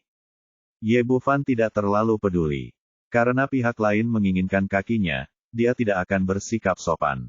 Dengan gerakan kakinya, ia mendatangi kepala botak itu, mengangkat tinjunya dan menghempaskannya seperti tetesan air hujan, tidak mengenai tempat lain, melainkan memukul kepala botak itu secara khusus. Pah, dot pah, dot pah, dot pah. Suara pukulan yang mengenai daging bergema di udara, dan kepala pria botak itu berlumuran darah setelah dipukul dalam waktu kurang dari 2 menit semuanya terbungkus, dan mereka terlihat seperti Buddha hidup. Di dalam SUV, Cobra dan Xiang Yuntian tercengang, tak satu pun dari mereka menyangka bahwa keterampilan Ye Bufan begitu kuat. Xiang Yuntian berkata dengan cemas, "Saudara ular, apakah kamu tidak pandai dalam hal ini? Cepat panggil orang lain." Cobra berteriak dengan marah, "Kentut sekali. Itu adalah yang paling terampil di antara anak buahku, siapa lagi yang bisa aku hubungi?" "Kamu tidak melakukannya, bukankah?" Ibunya mengatakan bahwa dia hanyalah orang biasa. "Dia menemukan master seperti itu untukku.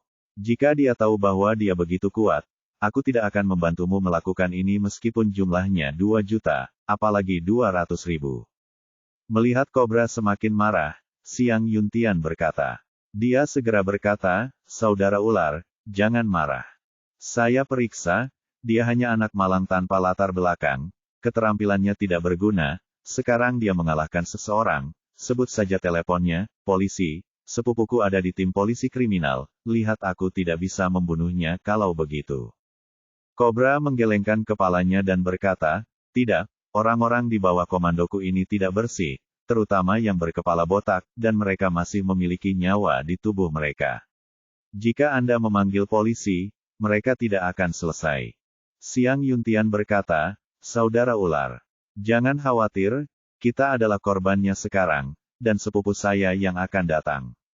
Saya pasti akan melakukannya, tidak memeriksa identitasnya, tangkap saja anak itu. Ini, Kobra ragu-ragu, selalu merasa ada yang tidak beres, tapi saat ini Xiang Yuntian sudah menelepon. Ye Bufan merasa dia hampir selesai bertarung, jadi dia mengangkat kerah pria botak itu dan berkata, bukankah kamu Iron Tugong? Apakah kamu masih berlatih? Pria botak itu menggelengkan kepalanya, dan itu membutuhkan banyak waktu upaya untuk melihat dengan jelas pemuda di depannya.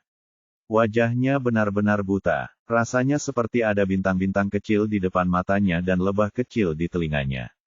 Dia tidak mengerti mengapa pemuda di depannya begitu kuat dengan tinjunya. Bahkan jika kepalanya terbentur batu saat itu tidak akan sesedih sekarang. Jangan latihan lagi, saudaraku, aku benar-benar pasrah padamu. Tolong, lepaskan aku kali ini. Kepala botak itu rasanya kepalanya benar-benar akan meledak jika dia terus memukulnya di dalam hatinya, dan dia takut dia tidak akan berani menggunakan kepala besinya lagi. Ye Bufan berbalik dan berkata kepada He Suang-Suang yang tercengang, bagaimana?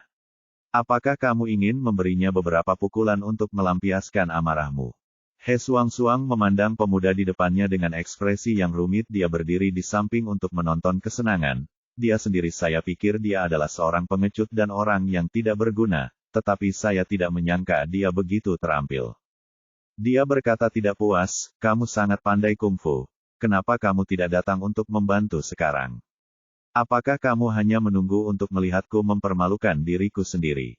Kamu cukup senang dengan pertarungan itu, dan kamu tidak memintaku untuk mengambil tindakan. Kakak, aku di sini untuk membantumu sekarang. Apakah kamu sibuk? Bukankah kamu seharusnya berterima kasih padaku? Ye Bufan merasa tertekan. Ketika pahlawan lain menyelamatkan keindahan, keindahan selalu melemparkan diri ke dalam pelukannya. Mengapa sangat berbeda ketika dia datang ke sini? Terima kasih pria berkepala besar. He Suang-Suang cukup berterima kasih. Jika pria ini tidak mengambil tindakan, dia akan dipermalukan oleh kepalanya yang botak sekarang. Tapi entah kenapa, dia tidak ingin membungkuk di depan Ye Bufan. Untuk melampiaskan amarahnya, dia melepas sepatu hak tingginya yang masih utuh, meraih kepalanya yang botak dan memukulinya dengan kasar. Kepala pria botak itu sudah terbentur di tempat yang tidak tepat, dan ketika dia dipukul dengan keras oleh sepatu hak tinggi 10 cm, dia menjerit kesakitan seperti babi. Ye Bufan berkata, oke, berhenti berkelahi, atau aku akan membunuhmu jika kamu memukulku lagi. He Suang-Suang hampir selesai melampiaskan, dan suasana hatinya meningkat pesat. Saat ini, sirene berbunyi, dan 6 atau 7 mobil polisi melaju dari kejauhan. Setelah mobil berhenti, lebih dari selusin petugas polisi melompat keluar, dipimpin oleh seorang pria parubaya. Di dalam SUV, Xiang Yuntian menepuk pahanya saat melihat pria itu, dan berteriak dengan semangat, bagus, sepupuku ada di sini secara langsung. Anak itu sudah mati. Petik 2. Siapa yang memintamu bertarung di sini? Hentikan. Nama lelaki tua itu adalah Wang Qiang, pemimpin skuadron tim polisi kriminal. Ketika dia tiba di tempat kejadian, dia berteriak. Ketika dia bergegas ke depan dan melihat He Suang-Suang, ekspresinya tiba-tiba berubah. Kapten He, apa yang kamu lakukan di sini? Mendengar teriakannya, pria botak yang baru saja berdiri itu kembali merasa pusing dan terjatuh ke tanah dengan bunyi gedebuk. Apa yang kamu lakukan? Ternyata perkataan wanita ini benar adanya. He Suang-Suang menunjuk ke arah gangster di tanah dan berteriak, orang-orang ini mengepung saya dengan senjata dan menghancurkan mobil saya. Bawa mereka kembali dan periksa siapa yang mengirim mereka. Wang Qiang terkejut, beraninya dia mengepung wakil kaptennya dan wanita tertua dari keluarga He. Apakah orang-orang ini gila? Atau apakah Anda merasa tinggal di luar terlalu memuaskan? Tangkap mereka semua dan bawa mereka kembali ke kepolisian. Dia memimpin dengan melepas borgol dan menahan kepala botak itu. Petugas polisi lainnya juga mengambil tindakan dan menangkap gangster lainnya ke dalam mobil polisi. Bab 18 Biaya Konsultasi Keluarga He. Setelah semua gangster dibawa ke dalam mobil, Wang Qiang memandang Ye Bufan dan berkata, "Kapten He, siapa ini?" Ye Bufan berkata, "Oh, saya pamannya." Dia lagi, He Suang-Suang memelototinya dengan tajam. "Mobilku hancur, dan banyak sekali orang yang menunggu untuk ditangani. Kembalilah sendiri." Petik 2. Oke, dia tidak ingin tinggal bersama Ye Suang-Suang terlalu lama. Jika dia tahu bahwa para gangster ini ada di sini untuknya, wanita ini mungkin akan melakukan hal lain. Dia membawa panci dan wajan di tangannya dan berjalan menuju sekolah. Di dalam SUV, Xiang Yuntian tampak kebingungan. Polisi memang sudah datang, namun tidak mengikuti rutinitas. Mereka tidak menangkap Ye Bufan, melainkan orang-orang yang ditemukannya. Kobra berteriak dengan marah, "Xiang Yuntian, apa yang terjadi? Mengapa sepupumu membawa semua orangku pergi?" Xiang Yuntian ragu-ragu dan berkata, Aku juga tidak tahu. Jika kamu tidak mengeluarkan orang-orangku dari biro hari ini, aku tidak akan pernah selesai denganmu." Petik 2. Kobra sedang berbicara, ketika He Suang-Suang berbalik dan melihat ke arah mereka. Sekilas, ketika dia melihat dengan jelas bahwa wanita itu adalah He Suang-Suang, dia hampir siap untuk mati. Dia sebenarnya meminta anak buahnya untuk mengepung wanita tertua dari keluarga He dan wakil kapten tim polisi kriminal. Bukankah ini gadis yang berulang tahun yang selalu gantung diri? Bagaimana status keluarga He di kota Jiangnan? Anda dapat menghancurkannya sampai mati hanya dengan menjentikkan jari. Jika dia mengetahui hal ini, dia tidak akan berani mengambil pekerjaan ini meskipun dia diberi 2 miliar, apalagi 200.000. Memikirkan hal ini, dia sangat marah sehingga dia mencengkeram leher Xiang Yuntian dan mengutuk, "Xiang, kamu telah menipuku sampai mati. Kamu menantangku untuk menyerang wanita tertua dari keluarga He. Apa yang ingin kamu lakukan?" Saat ini, Xiang Yuntian juga melihat He Suang-Suang dan berusaha keras untuk melepaskan tangan kobra. "Saudara ular, saya tidak tahu. Siapa sangka putri tertua dari keluarga He akan berkeliling dengan jeta. Dengan marah, saya tidak peduli. Bagaimanapun, kejadian ini semua disebabkan oleh Anda. Anda harus mengeluarkan semua orang dari biro dan memberi saya 10 juta sebagai kompensasi." 10 juta, uang. Tapi 10 juta jelas bukan jumlah yang kecil. Dia berkata, "Saudara ular, apakah 10 juta terlalu banyak?" Mulut besar kobra menghadap ke wajahnya, "Berapa kentut? Aku menyinggung putri tertua keluarga He. Aku tidak boleh. Apakah kamu ingin mengeluarkan uang untuk menyelesaikan masalah? 10 juta ini belum tentu cukup. Aku akan membunuhmu dengan harga lebih murah." Memikirkan kekejaman kobra, Xiang Yuntian berkata dengan cepat, "Saudara ular, jangan marah, saya pasti akan memberimu uang." Saat ini, dia sangat membenci Ye Bufan. Dia benar-benar tidak tahu keberuntungan macam apa yang diperoleh anak ini dengan putri tertua dari keluarga He.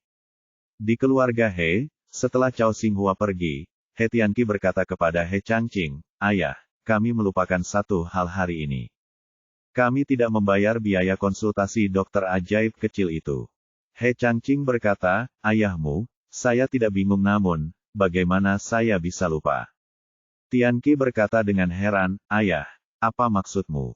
He Changqing berkata, "Saya telah menjadi tentara sepanjang hidup saya, dan saya telah bertemu banyak orang dalam hidup saya. Dokter Ye pasti akan menjadi hebat di masa depan, dan keluarga He kita harus berteman dengan mereka. Itu bagus. Kali ini dia menyelamatkan hidupku, yang juga merupakan kesempatan bagi keluarga He kita. Kita harus memanfaatkan kesempatan ini untuk lebih dekat dengannya. Jika kita hanya memberinya sejumlah uang, akan sulit membuat dokter ajaib kecil itu memandangnya secara berbeda. Biaya konsultasi kita kali ini harus inovatif, sehingga dia bisa merasakan ketulusan keluarga He kita. Oh, He Tianqi agak mengerti apa yang dimaksud He Changqing, yaitu mencoba yang terbaik untuk memenangkan hati Ye Bufan. Jangan bicara tentang apa yang akan terjadi di masa depan. Menjalin hubungan baik dengan dokter ajaib bukanlah hal yang buruk. Dia berkata, Ayah, menurut Anda apa yang pantas untuk digunakan oleh keluarga He kita sebagai biaya pengobatan? He Changqing berkata, hadiah juga sangat dipelajari. Seperti kata pepatah, memberi orang bantuan tepat waktu akan sepenuhnya efektif jika mereka memberi orang-orang apa yang mereka butuhkan. Anda segera mengirim seseorang. Mari kita selidiki latar belakang dokter ajaib kecil itu dan lihat apa yang paling dia butuhkan saat ini, dan kemudian kami, keluarga He, akan mengirimkannya dengan kedua tangan. Petik 2. Setuju dan meninggalkan ruangan untuk mengatur anak buahnya menangani masalah ini. Ye Bufan tidak mengetahui hal ini. Dia melihat bahwa ini masih terlalu dini untuk makan malam, jadi dia memasuki hotel bintang 5 di dekatnya dengan peralatan dapur dan bahan obat di tangannya. Bagaimanapun, sekolah ini juga merupakan asrama, dan banyak sekali orang yang datang dan pergi sehingga tidak cocok untuk mengolah obat sendiri. Dia membuka kamar dan masuk dengan membawa barang-barangnya, ketika ponsel di sakunya berdering. Saya mengeluarkan ponsel saya dan melihatnya. Itu adalah nomor telepon aneh yang diakhiri dengan 3 angka 8. Dia menekan tombol jawab dan bertanya, siapa yang kamu telepon? Suara seorang wanita datang dari sisi lain telepon, saya Zhu Linlin. Ye Bufan segera menjadi bersemangat panggilan telepon sejak liburan. Saya pikir ada yang tidak beres. Dia berteriak dengan penuh semangat, Linlin, kamu di mana? Kenapa aku tidak bisa menemukanmu akhir-akhir ini? Aku mengganti nomor teleponku, kenapa kamu tidak memberitahuku lebih awal? Dia mencari Zhu Linlin akhir-akhir ini, mencoba untuk mendapatkannya lebih baik untuk dirinya sendiri. Saya berbagi berita dengannya, tetapi sayangnya panggilan telepon tidak pernah tersambung. Zhu Linlin berkata dengan suara dingin, kamu tidak perlu tahu di mana aku berada. Hari ini aku ingin memberitahumu bahwa kita putus. Linlin, apa yang kamu bicarakan? Ye Bufan tiba-tiba merasa seperti air dingin dituangkan padanya. Dia awalnya sangat bersemangat. Suasana hati saya perlahan-lahan menjadi tenang. Saya tidak menyangka bahwa saya tidak memiliki kontak selama berhari-hari. Apa kamu tidak mengerti apa yang aku katakan? Mulai hari ini, kita putus dan kita tidak akan pernah menjalin hubungan lagi. Ye Bufan berteriak. Kenapa? Pasti ada alasan untuk putus, kan? Pada hubungan ini dan berpikir bahwa Zhu Linlin adalah seseorang yang bisa membuatnya menjadi tua, dan dia tidak pernah berpikir bahwa pihak lain akan putus dengannya. Ye Bufan, apakah kamu berani menanyakan alasannya padaku? Zhu Linlin berteriak sinis melalui telepon, apakah kamu melihat nomor teleponku? Itu baru saja diberikan kepadaku oleh Tuan Ma, telepon buah terbaru dan 3 telepon dimensi. Tahukah kamu berapa harga semua ini? Aku sudah lama bersamamu, apa yang telah kamu berikan padaku? Betapapun miskinnya kamu, aku khawatir kamu tidak akan bisa membelikanku telepon buah dalam hidupmu. Ketika sampai pada tuduhan itu, Ye Bufan berkata dengan emosi yang rumit, Linlin, apakah kamu putus denganku hanya demi uang? Ya, aku melakukannya hanya demi uang. Siapa yang tidak suka uang? Zhu Linlin berkata, saya setelah 3 bulan bersama Tuan Ma, dia membelikan saya parfum Chanel, sepatu Prada, dan tas LV. Dia menghabiskan total 100.000 yuan untuk saya. Tuan Ma kaya, bukan miskin seperti Anda. Apa, kamu sudah bersamanya selama 3 bulan? Ye Bufan merasa marah. Zhu Linlin begitu menyayanginya beberapa hari yang lalu, tapi dia sudah mengkhianatinya. Terus kenapa? Siapa yang menyuruhmu menjadi orang miskin? Mulai hari ini, kita tidak akan memiliki hubungan lagi. Jangan datang padaku lagi di masa depan. Setelah Zhu Linlin selesai berbicara, dia menutup telepon dengan keras. Bab 19, Mantan Pacar yang Menyembah Uang. Ye Bufan menutup telepon dan tertegun beberapa saat, dengan senyuman mencela diri sendiri di bibirnya. Ia selalu berpikir bahwa yang dimilikinya adalah cinta yang murni dan tanpa celah yang tidak akan tercemar oleh materi masyarakat. Ia tidak menyangka hasil akhirnya akan seperti ini. Hal yang paling konyol adalah Zhu Linlin putus dengannya karena uang. Sebagai pewaris pengobatan kuno, bagaimana dia bisa kekurangan uang? Dia mengeluarkan cek senilai $2 juta di sakunya. Dia telah menyiapkan satu untuk ibunya dan satu lagi untuk Zhu Linlin, tetapi sekarang tampaknya cek milik Zhu Linlin tidak diperlukan. Belakangan, dia juga menyadari bahwa ini juga merupakan hal yang baik. Itu memungkinkan dia untuk melihat wajah sebenarnya dari gadis pemuja uang ini sebelumnya, yang jauh lebih baik daripada terus-menerus berada dalam kegelapan. Setelah memikirkannya dengan jelas, dia merasa jauh lebih baik, mengeluarkan peralatan dapur yang dia beli dan mulai menyempurnakan pil pendirian yayasan. Menggunakan peralatan dapur untuk membuat ramuan jauh lebih buruk daripada menggunakan tungku alkimia. Untungnya, ramuan pembangun fondasi bukanlah ramuan tingkat tinggi, jadi bisa diselesaikan dengan cara ini. 2 jam kemudian, 3 pil pembangun fondasi berwarna hitam muncul di telapak tangannya. Meski tampak bergelombang dan tidak seindah yang dimurnikan di tungku pil, khasiatnya tidak jauh berbeda.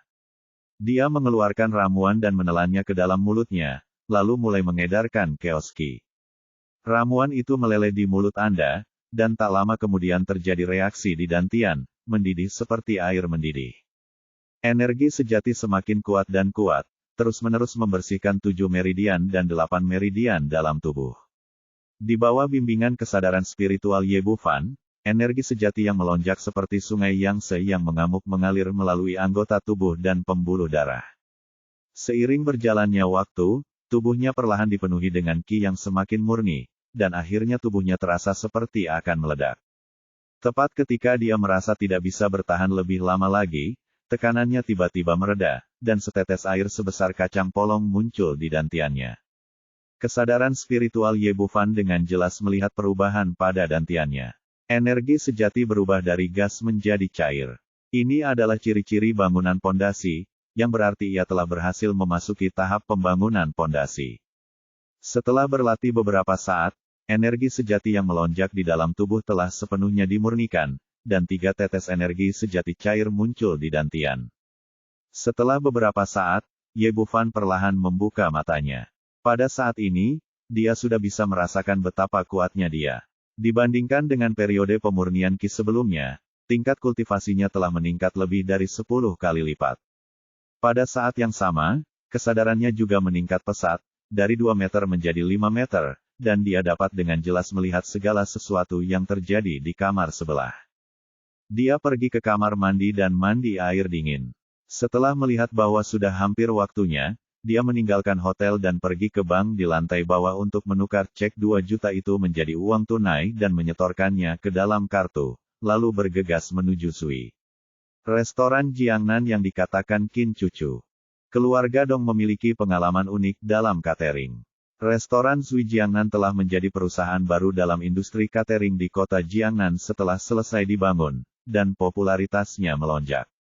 Seluruh restoran mengadopsi gaya arsitektur retro, yang terlihat megah, sederhana dan mewah pada saat bersamaan. Para pelayan di hotel semuanya tinggi dan tampan, dan congsam yang mereka kenakan membuat sosok langsing mereka semakin menawan. Setelah dia masuk, seorang pelayan langsung menyapanya, "Tuan, apakah Anda sudah melakukan reservasi?" Ruang VIP No. 1. Ye Bufan mengungkapkan nomor kamar yang telah dipesan Qin Cucu. "Tuan, silakan ikut dengan saya." Pelayan membawanya ke ruang VIP di lantai paling atas dengan sangat hormat. Sebelum Qin Cucu datang, pelayan menuangkan segelas air dan mundur. Ye Bufan duduk di sofa kulit dan melihat sekeliling. Meskipun hanya ada 2 orang yang makan, ruang pribadinya berukuran 30 atau 40 meter persegi. Dekorasinya sangat mewah perak. Dia telah menjalani kehidupan yang sangat miskin sejak dia masih kecil. Ini adalah pertama kalinya dia mengunjungi tempat mewah, dan dia hanya bisa menghela nafas. Orang kaya benar-benar tahu bagaimana menikmatinya. Saat ini, ponsel di sakunya berdering. Dia melihat ke ide penelepon dan melihat bahwa itu adalah Dong Tianda. Setelah panggilan tersambung, Dong Tianda berkata dengan sopan, "Dr. Ye, Anda di mana? Bukankah saya sudah mengatakan bahwa saya akan mengirimi Anda restoran hari itu? Prosedurnya baru saja selesai, dan saya akan mengirimkannya kepada Anda sekarang." Ye Bufan berkata, Saya di ruang VIP No. 1 restoran Sui Jiangnan. Dong Tianda berkata, benarkah? Itu kebetulan sekali. Apa yang ingin diberikan keluarga Dong kami kepada Anda adalah restoran Sui Jiangnan ini. Saya dekat. Saya akan segera ke sana. Ye Bufan menutup telepon dan tidak bisa menahan diri untuk tidak menghela nafas. Restoran mewah seperti itu berharga setidaknya puluhan juta. Dia tidak menyangka restoran itu akan menjadi miliknya segera. Beberapa hari yang lalu, dia adalah seorang anak miskin yang tidak mampu membeli 100 yuan. Dia tidak menyangka akan menjadi multijutawan secepat itu. Dan beberapa jam yang lalu, pacarku mengusirku karena uang. Memikirkan hal ini, dia sedikit linglung dan secara tidak sengaja menjatuhkan gelas air di depannya. Biasanya, di tempat mewah seperti itu, dia tidak perlu melakukannya sendiri. Dia cukup meminta pelayan untuk datang dan membersihkannya. Namun dia awalnya adalah anak dari keluarga miskin dan tidak terbiasa menyusahkan orang lain. Dia mengulurkan tangan dan mengambil handuk kertas di sebelahnya dan mulai membersihkan noda air di atas meja. Saat ini, pintu kamar pribadi terbuka dan 2 orang masuk. Dia mengirakan cucu yang datang, tetapi ketika dia menoleh ke belakang, dia melihat seorang pria dan wanita muda berdiri di depan pintu. Pria itu berusia sekitar 30 tahun. Dia mengenakan setelan rapi dan jam tangan emas besar di pergelangan tangannya. Wanita di sebelahnya tampak semakin centil, mengenakan rok berwarna pink, membawa tas LV berwarna ungu, dan gelang giok berwarna hijau di tangannya. Itu kamu? Kenapa kamu ada di sini? Ye Bufan berkata dengan heran. Dia tidak mengenal pemuda itu, dan wanita itu adalah mantan pacarnya Zhu Linlin. Dia tidak menyangka mereka berdua akan bertemu di sini begitu mereka putus sekarang. Tentu saja aku di sini untuk makan, tapi kamu, bagaimana kamu bisa datang ke tempat ini? Ini juga pertama kalinya Zhu Linlin makan di tempat mewah seperti itu, sangat terkejut dengan dekorasi mewah di restoran tersebut. Baru saja dia menyesali bahwa jika dia mengikuti Ye Bufan, dia tidak akan pernah bisa memasuki tempat mewah seperti itu dalam hidupnya. Tanpa diduga, mereka berdua akan bertemu di sini. Apakah kamu masih perlu bertanya? Jelas sekali dia adalah pelayan di sini. Sebelum Ye Bufan dapat berbicara, pemuda itu berkata terlebih dahulu, Linlin, apakah kamu kenal orang ini? Zhu Linlin berkata, sayang, ini saya. Mantan pacar Ye Bufan yang kuceritakan padamu telah ditendang olehku sekarang. Dia berkata kepada Ye Bufan lagi, izinkan aku memperkenalkan kepadamu. Ini pacarku, Ma Wenbo, putra tertua dari keluarga Ma. Ma Wenbo berkata dengan nada mencemooh. Aku masih muda dan tidak mengerti saat itu. Sayang, aku ditipu oleh pria malang ini entah dari mana. Ye Bufan berkata dengan dingin, Zhu Linlin. Aku tidak keberatan kamu putus, tapi ayo kita putus. Bersama dan putus. Kapan aku pernah berbohong padamu? Zhu Linlin berkata, jika bukan karena pembicaraan manismu, bagaimana aku bisa jatuh cinta padamu, pria malang yang sakunya lebih bersih dari wajahnya. Ye Bufan merasa marah di dalam hatinya dan berkata dengan marah, kapan aku berbicara begitu manis? Kamulah yang mengejarku, oke. Siapa kamu hingga berbicara dengan wanitaku seperti ini? Berkata dengan tatapan arogan, apa yang terjadi sebelumnya adalah masa lalu, bukankah kamu seorang pelayan di hotel? Sekarang sepatuku kotor. Bab 20 Mari kita lihat siapa yang berani bergerak. Saat dia berbicara, dia mengulurkan satu kaki, meludahi sepatu kulit besar yang gelap dan berkilau, dan kemudian berkata, saya membuat ini buatan tangan oleh penjahit Italia yang terkenal. Harganya lebih dari 20.000 yuan sepasang. Hati-hati, atau mereka akan melakukannya, menggarukmu. Aku tidak mampu membayarnya. Meskipun pria ini menghabiskan sepanjang hari minum dan bermain dengan wanita yang tak terhitung jumlahnya, dia tiba-tiba merasa tidak nyaman dari lubuk hatinya ketika dia mendengar bahwa ini adalah mantan pacar wanitanya. Selain itu, dari lubuk hatinya, dia tidak terlalu memikirkan bocah malang di depannya. Jadi dia ingin menginjak Ye Bufan dengan keras dan menunjukkan keunggulannya. Wajah Ye Bufan langsung berubah dingin, keluar dari sini. Apa yang kamu bicarakan? Apa salahnya memintamu menyemir sepatu? Zhu Linlin berteriak dengan percaya diri, kamu adalah pelayan di sini, dan Tuan Muda Ma adalah seorang yang terhormat tamu di sini. Bukankah kamu seharusnya menyemir sepatu pelanggan terhormat? Ma Wenbo berkata dengan ekspresi bangga di wajahnya, mengingat kamu bahkan belum mengenakan seragam pelayan, kamu pasti baru saja tiba, kan? Saya sangat mengenal Bos Dong di sini, bukan? Selama Anda memuaskan Tuan Muda, saya dapat menjadikan Anda karyawan tetap, bahkan menjadi mandor pun tidak masalah. Su Linlin berkata, apakah Anda mendengarnya? Ini adalah perbedaan antar manusia. Dalam posisimu, kamu hanyalah pecundang yang malang, kamu harus menjadi pelayan, dan Tuan Muda Ma dapat menentukan nasibmu kapan saja. Melihat wajah Zhu Linlin, Ye Bufan merasa sangat jijik di dalam hatinya. Rasanya wanita ini bersembunyi terlalu dalam sebelumnya, dan dia bahkan tidak menyadari bahwa dia adalah orang seperti itu. Pada saat yang sama, diam-diam aku senang telah putus dengannya. Memikirkan hal ini, dia melambaikan tangannya dan berkata, oke, kamu boleh keluar, aku tidak ingin berdebat denganmu. Jangan berdebat dengan kami. Ma Wenbo tiba-tiba sepertinya mendengar lelucon paling lucu di dalamnya dunia, dan tertawa terbahak-bahak. Kemudian ekspresinya berubah, dan dia menunjuk ke arah Ye Bufan dan berkata, saya telah berubah pikiran sekarang, jadi segera jilat sepatu saya hingga bersih. Jika tidak, ketika saya menelepon manajer, saya akan memecat Anda kan. Pergi dan bahkan membuatmu melakukan pekerjaan sebagai pelayan magang ini. Tidak. Zhu Linlin berkata, apakah Anda mendengar itu? Anda bisa mendapatkan 3 hingga 5.000 yuan sebulan sebagai pelayan di sini, yang cukup untuk biaya sekolah Anda semester depan. Lakukan apa yang Tuan Muda Ma katakan, atau kamu akan menyesalinya. Ye Bufan benar-benar marah oleh dua orang idiot ini. Dia datang dan meraih kerah Ma Wenbo, mengangkat tangannya dan melemparkannya keluar dari kamar pribadi. Lalu dia menunjuk ke arah Zhu Linlin dan berkata, saya tidak memukul wanita. Pergi. Ye Bufan, kamu sudah dewasa, bukan? Beraninya kamu menyentuh Tuan Muda Ma. Zhu Linlin berlari keluar dan membantu Ma Wenbo bangkit dari tanah. Nak, kamu berani memukulku. Ma Wenbo hampir marah.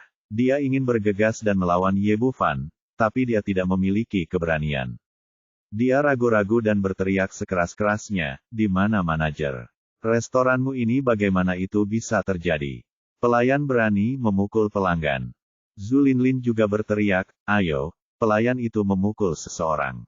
Mendengar teriakan mereka, manajer restoran, Zhang Daking, buru-buru teriak. Dia berlari mendekat dan berkata dengan ekspresi menyanjung di wajahnya, Tuan Muda Ma, kapan kamu datang? Ma Wenbo adalah seorang playboy yang menghabiskan hari-harinya dengan makan, minum, dan bersenang-senang bertahun-tahun, dan saya telah mengenalnya dengan baik sebelumnya. Saya tahu bahwa ini adalah Tuan Muda tertua dari keluarga Ma, seorang pria yang sangat kaya.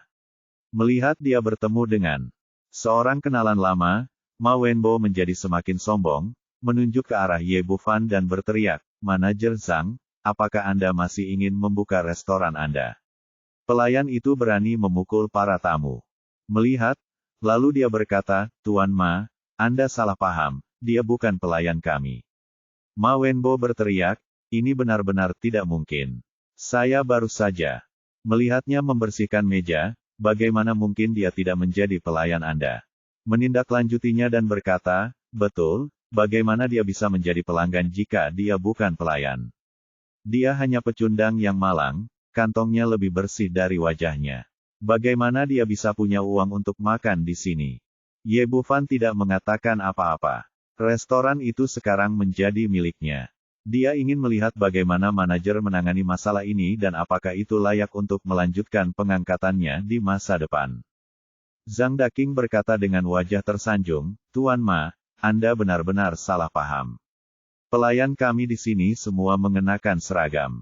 Ini pertama kalinya saya melihatnya. Bukan pelayan. Kenapa dia ada di sini kalau dia bukan pelayan? Ini kamar pribadi yang kita pesan. Kenapa dia datang ke sini? Bagaimana caramu mengelola restoranmu? Mintalah pada satpam untuk mengusirnya. Ma Tuan Muda, mohon tunggu sebentar, saya akan segera mengurusnya. Titik petik 2. Zhang Daking berbalik dan melihat ke arah Ye Bufan, dan melihat bahwa dia ditutupi dengan barang-barang kios pinggir jalan, dan total biayanya hanya 100 yuan. Dia tidak terlihat seperti itu. Tempat mewah untuk menghabiskan uang, belum lagi ruang VIP nomor 1. Dia bertanya dengan sungguh-sungguh, siapa kamu? Apa yang kamu lakukan di hotel kami? Ye Bufan berkata, tentu saja kamu di sini untuk makan. Ini adalah kamar pribadi yang kami pesan. Ye Bufan, kapan kamu menjadi begitu mampu? Apakah kamu berpura-pura? Zhu Linlin segera berteriak, manajer, jangan dengarkan dia hanya orang miskin. Bagaimana dia bisa punya uang untuk datang ke sini untuk makan?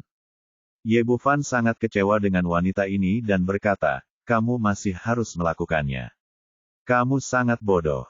Tidakkah kamu berani menindas seorang pemuda? Apakah kamu yang berani mengatakan hal seperti itu? Zhu Linlin menunjuk ke arah Ye Bufan dan berkata, saya membeli sepasang sepatu ini dari Anda di kios pinggir jalan seharga 25 yuan. Sepasang celana berharga 30 yuan, dan sebuah t-shirt berharga 10 yuan yang ada di sakumu adalah 100 yuan. Beraninya kamu, orang miskin sepertimu, bahkan berbicara tentang makan di ruang VIP 1, apakah kamu pikir semua orang bodoh? Ma Wenbo berkata kepada Zhang Daking dengan arogan, apakah kamu mendengar itu? Dia baru saja menyelinap masuk. Biarkan petugas keamanan segera mengusirnya. Petik 2. Yang satu adalah orang kaya, yang lain adalah anak miskin, Zhang Daking memilih untuk percaya pada Ma Wenbo tanpa ragu-ragu. Dia berkata kepada Ye Bufan, kami adalah tempat konsumsi kelas atas di sini. Tidak semua orang bisa datang. Segera keluar. Ye Bufan berkata, izinkan saya mengatakannya untuk terakhir kalinya, ini adalah kamar pribadi yang saya pesan. Jika tidak percaya, Anda bisa memeriksa catatan pemesanan. Petik 2. Tidak perlu, Pak Ma sudah bilang ini kamar yang dia pesan. Cepat keluar dari sini, atau saya akan minta satpam mengejar Anda pergi. Zhang Daking juga telah bekerja di industri catering selama lebih dari 10 tahun, sangat percaya diri dengan kemampuannya membaca orang, tidak peduli bagaimana dia memandang pemuda di depannya, tidak mungkin dia menjadi seorang makan tamu di ruang VIP 1. Perlu Anda ketahui bahwa minimal konsumsi di sini adalah 10.000 yuan. Ye Bufan berkata dengan sungguh-sungguh, sebagai manajer sebuah restoran, apakah Anda memperlakukan tamu Anda seperti ini? Ma Wenbo berkata dengan nada menghina, Anda hanyalah orang miskin yang bahkan tidak bisa makan, menurut Anda adalah tamu seperti apa? Dia berbalik dan berkata kepada Zhang Daking berkata, jika orang seperti itu bisa menjadi tamu Zui Jiangnan, maka saya pasti tidak akan datang lagi di masa depan. Makan dengan orang seperti itu akan menurunkan status. Saya ingin memberitahu Anda, Bos Dong, ini manajemennya terlalu bermasalah. Tuan Ma, jangan khawatir, saya akan melepaskannya. Zhang Daking dengan cepat mengambil walkie-talkie di tangannya dan berteriak, keamanan, datanglah ke ruang VIP 1, ini. Ada pembuat onar. Setelah mendengar perintahnya, 4 penjaga keamanan tinggi bergegas mendekat. Zhang Daking menunjuk ke arah Ye Bufan, usir dia keluar. Keempat penjaga keamanan itu tidak sopan dan bergegas untuk mengambil tindakan. Pada saat ini, suara gemuruh datang dari belakang. Saya melihat siapapun yang berani bergerak, hentikan.